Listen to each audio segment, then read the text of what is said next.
And so my heart goes out to her, and I hope that somehow things will change, or she can make a great escape. But her question to me was, am I a loner? And my answer to that is sort of. So I do have friends, and I do things occasionally, but not very often. I spend probably 80% of my time alone when I'm not working, and I think that is why I am like this, because my job is really a social job. Like, I have to be around people, and I have to be responsible for them. People are making a really big decision when looking to buy a house, and so I work with title companies and mortgage companies and my clients, and it's a lot of responsibility, and it's just constantly being around people. So, because my job is so social, I think that's why when I'm not at work, I am a little bit antisocial. And those two things kind of balance out and make me a pretty normal human being. At least I think so. I think I'm mentally healthy. Some of you may not think so based on the answers to my questions, or answers to your questions. But I think I am. So there you have it. Plus, I think my dogs and other animals provide me a lot of comfort and a relationship. I also want to mention that I passed over a question, and I think this was by Hayden. He asked if I was in a relationship, and I met a woman about almost 8 years ago. And I mean, I was crazy about her. I really, really, really thought she was the one. And we began a relationship, and she moved in with me. It was the first woman that I ever let live with me. I had dated a lot, but I had never found someone that I loved enough that I thought I could live with them. And part of it was that I worked so much that I didn't have a lot of time to date. But when I met her, I just felt head over heels for her. And, she was a veterinarian, which I think I let that be a large part of it. So she was really smart and was a veterinarian. And so our love of animals, I felt, was a great connection. But after about 3 or 4 years, we just really realized that we weren't really that attracted to each other. But we're really great friends, and she actually lives here with me still. I'm sure once all she has to do is find someone new, and he won't put up with her living here, but for now, she's a great person. I respect her a lot, and she helps take care of the horse, and if my dogs need anything, she takes care of them. So it's nice to have a veterinarian living here with all the animals. But that is my current relationship status. I haven't really tried to date much since then, because honestly I've just been thinking that I would just wait until she moves on, and I really just haven't came across anybody that I wanted to date since then, and just have focused on my own life, and kind of figured like maybe it took me forever to find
smoke from some distant, desecrated town,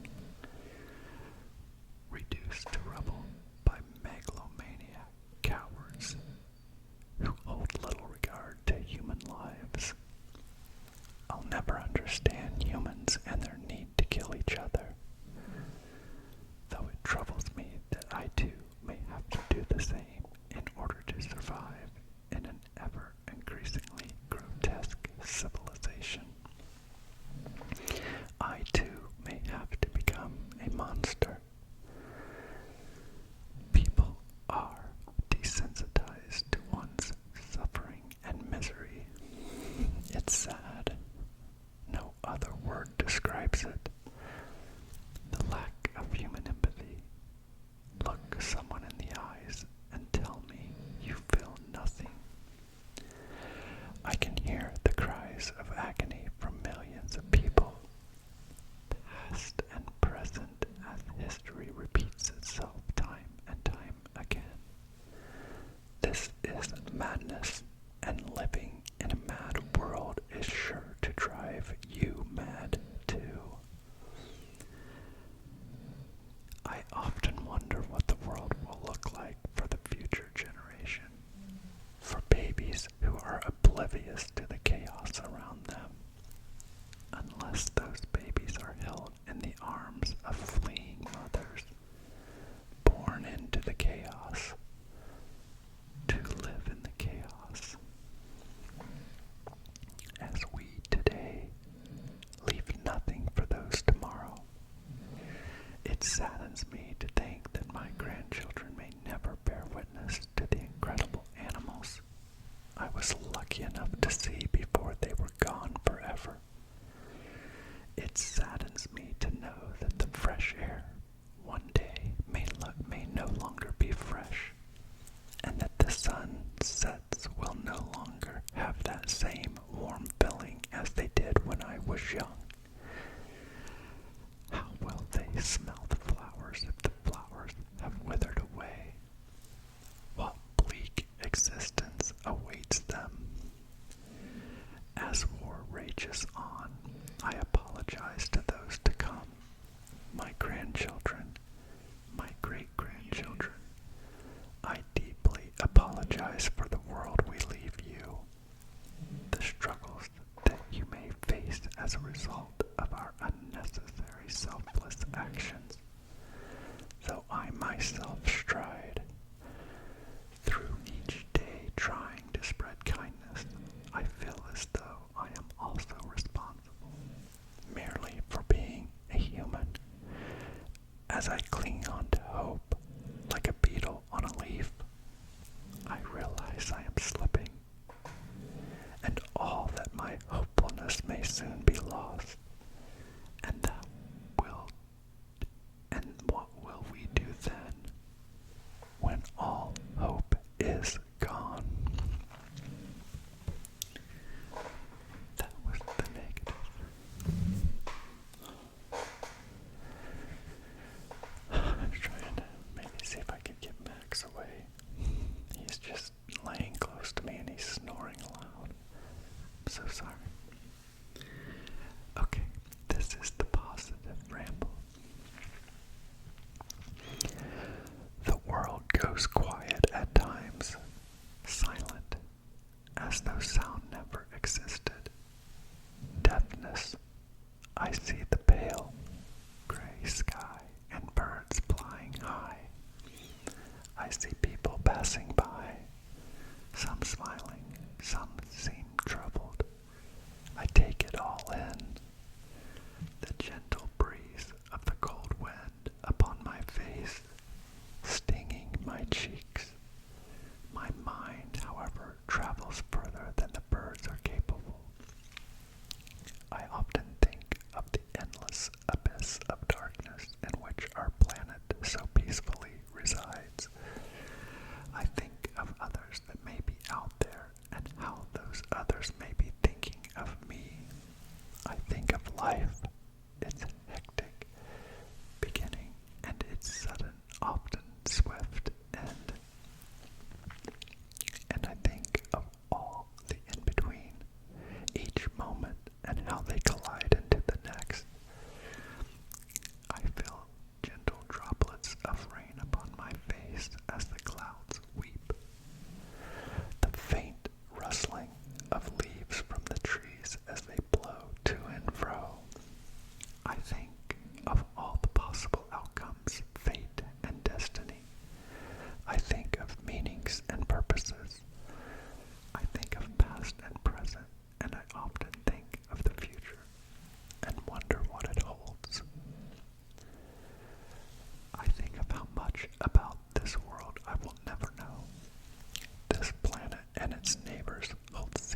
and fear not.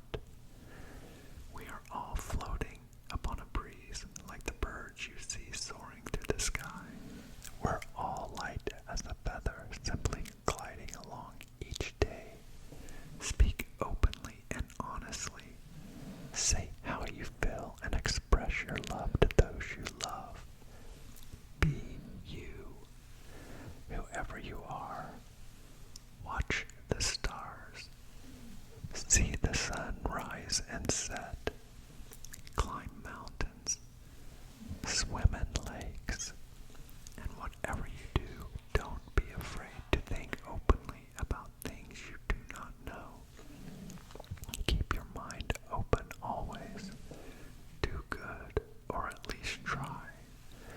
This world is incredible and perfectly placed, orbited by a scorching sun that provides us with light and aids growth and survival, and a moon that provides night and rest.